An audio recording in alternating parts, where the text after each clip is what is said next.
Coucou tout le monde, donc aujourd'hui on se retrouve pour une vidéo que je suis trop contente de faire, vous savez pas à quel point, parce que ça fait 36 000 ans que j'attends de la faire.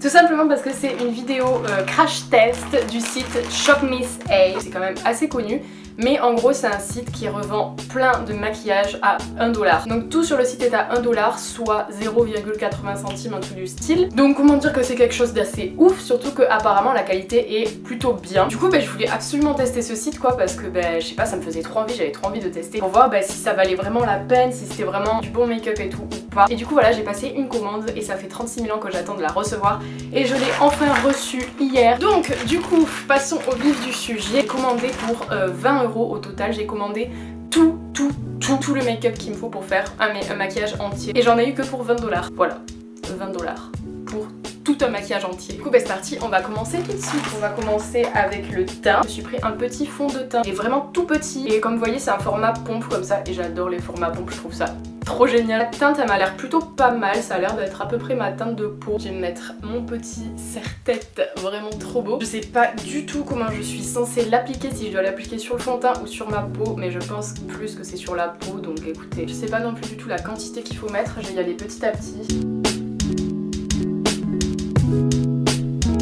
Ça fait trop du bien d'avoir un fond de teint qui a sa couleur de peau, ça change tout quand même. Il a pas l'air trop mal.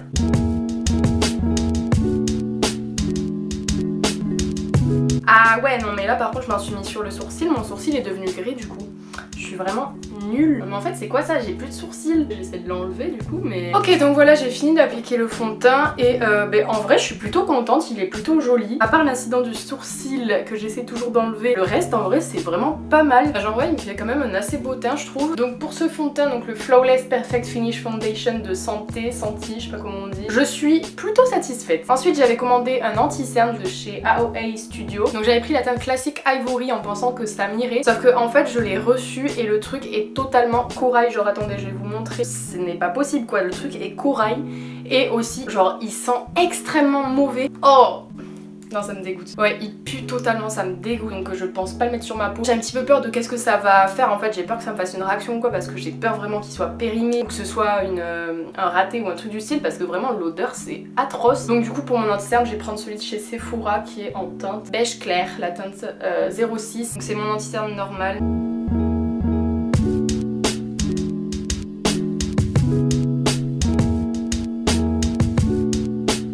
Là il n'a rien à voir avec le teint que j'ai d'habitude avec l'autre fond de teint, le Fit Me là de Maybelline, il a rien à voir. Le teint là, mon teint il est beaucoup plus beau là, il est beaucoup plus naturel. On va poudrer du coup le visage et pour ça je me suis pris deux poudres, donc j'en ai une comme ça de la marque toujours AOA Studio. C'est une poudre matifiante translucide qui est compacte et je m'étais pris aussi la même poudre donc de chez AOA Studio mais version poudre libre. Elle est vraiment hyper petite, je pensais qu'elle allait être beaucoup plus grosse que ça. Et du coup ce que je vais faire c'est que je vais mettre celle-là en baking et je vais faire le reste de mon teint avec la poudre comme ça.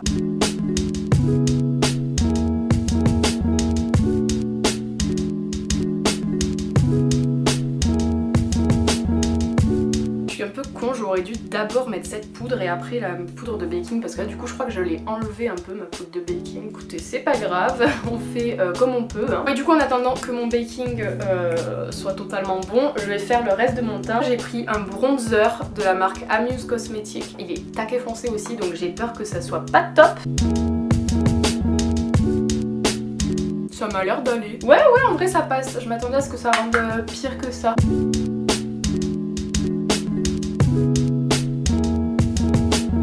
Écoutez pour le bronzer aussi plutôt pas mal pour l'instant, je suis contente. Parce que quand même quoi de se dire que là tout ce que je me mets sur le visage ça coûte 1 $, c'est fou parce qu'on dirait pas quoi. À part c'est vrai que pour celui-là le packaging il fait un peu cheap mais les autres ils font pas du tout cheap, on dirait des trucs de chez NYX ou de chez Sephora donc c'est pas cheap du tout quoi. Donc écoutez, pour l'instant je suis plutôt choquée. Bref maintenant je vais m'enlever la poudre de baking.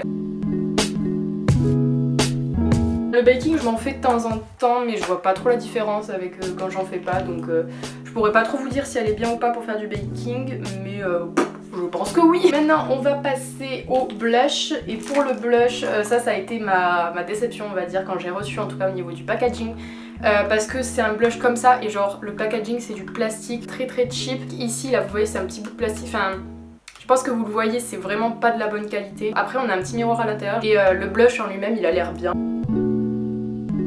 Ah, putain, je suis rose. Non, non, non, non, non, ça va pas le faire. Ça va, je m'en suis bien sortie. Ça va, j'ai quand même pas mal réussi à l'estomper. Du coup, ça rend bien, donc je suis contente. Ce n'est pas une déception au final. Et du coup, dernier truc du teint, il y a deux trucs en fait qui vont avec. Je me suis pris un petit highlighter de la marque Away Studio, donc c'est le Halo Highlighter. Il a l'air trop trop beau. Pour aller avec, je me suis pris un petit pinceau éventail. Il a l'air plutôt cool. C'est parti. Ah ouais, oh, mais les gars, je sais pas comment ça va rendre en caméra, mais en vrai, il est taqué pigmenté, il est trop beau. Je suis choquée. J'ai un highlighter Too Faced. Le truc, il est pas aussi pigmenté qu'un truc à 1 $. What the fuck? Il est taqué pigmenté. Mais il coûte 1 $, mais je suis choquée. Vraiment là, pour le coup, cet highlighter, c'est de la bombe. Trop contente, vraiment trop contente. Bon, du coup, après cette grosse découverte, on va passer, j'ai fait mes sourcils. Je me suis pris un petit brow pencil comme ça, double embout, de la marque Away Studio. Pareil, là, le truc, on dirait pas du tout qu'il a coûté 1 $. Ok, donc déjà, j'adore la brosse. Et donc on va prendre l'autre, le petit embout, et ça me paraît un peu chelou, genre c'est un triangle, et je l'ai pris en teinte dark brown pour ceux qui se demandent. Mais écoutez, mais pour l'instant je suis choquée, c'est trop de la bonne qualité tout.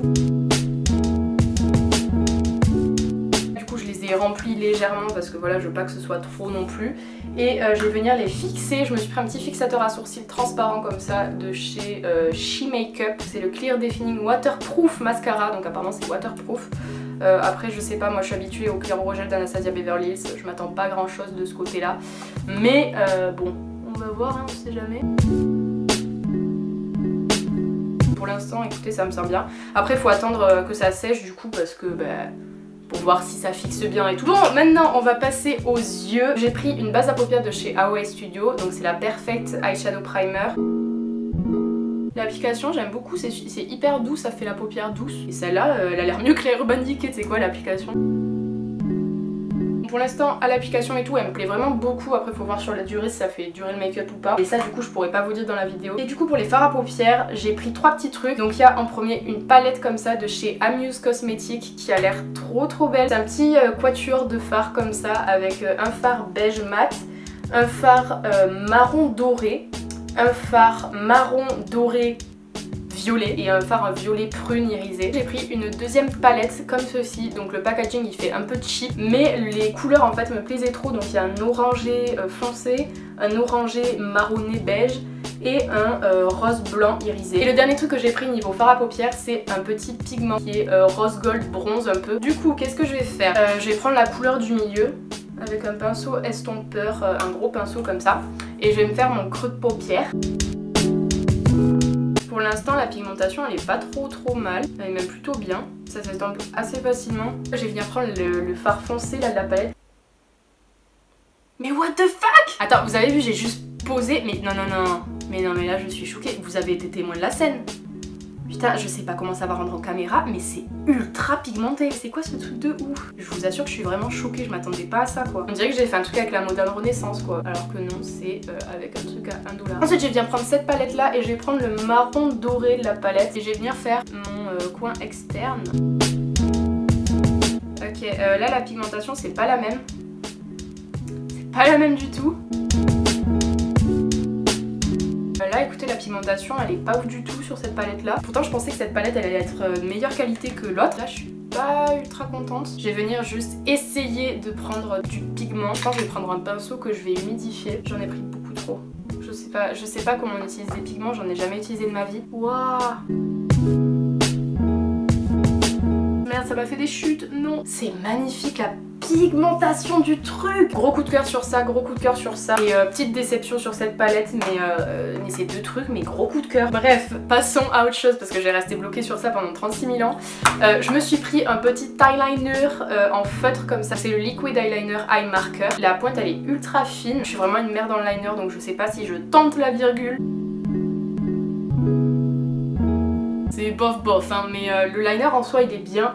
C'est juste moi qui suis un petit peu nulle quoi pour faire des traits de liner. Bon écoutez, il est pas parfait, hein, on va pas se mentir, je pense pas qu'il soit très symétrique. Mais bon, connaissant mon niveau en liner c'est déjà pas mal. Après le liner il est bof, enfin genre il est un peu sec je trouve. Je suis mitigée. Donc maintenant on va passer au mascara et pour ça j'ai trouvé un petit truc qui était pas à 1 euro, il était à 2 euros. C'est 2 produits en un. On a une base à mascara et un mascara noir avec des fibres. Mes cils sont déjà assez longs de base, donc là avec une base plus un mascara, ça peut rendre plutôt pas mal je pense. Pour l'instant la base à mascara je suis pas fan. Ce mascara là il sépare les cils, il les allonge et il les sépare.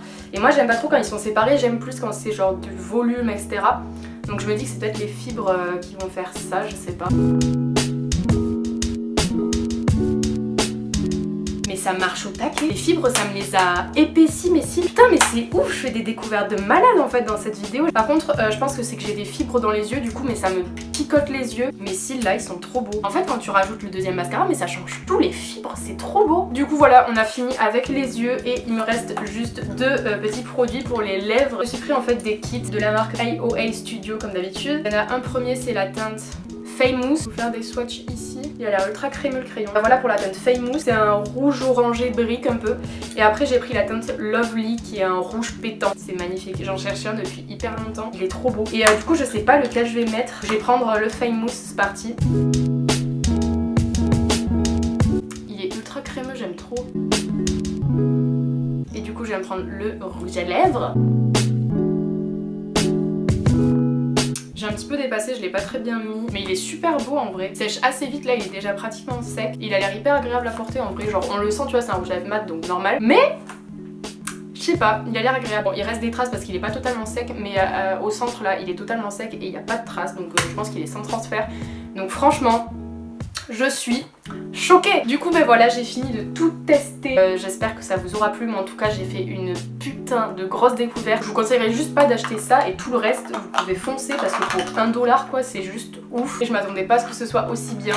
Je savais qu'il y avait au taquet de bons avis et tout sur ce site, que c'était vraiment ouf, mais pas à ce point. J'adore, donc vraiment je vous conseille de tester ce site. Donc du coup voilà, j'espère que cette vidéo vous aura plu. Si c'est le cas, n'hésitez pas à mettre un pouce en l'air, à me dire en commentaire si vous avez déjà testé cette marque et ce que vous en avez pensé. Et voilà, n'hésitez pas non plus à vous abonner, ça me ferait trop plaisir. Je vais vous laisser sur cette note positive et je vous retrouve très vite pour une prochaine vidéo. Ciao!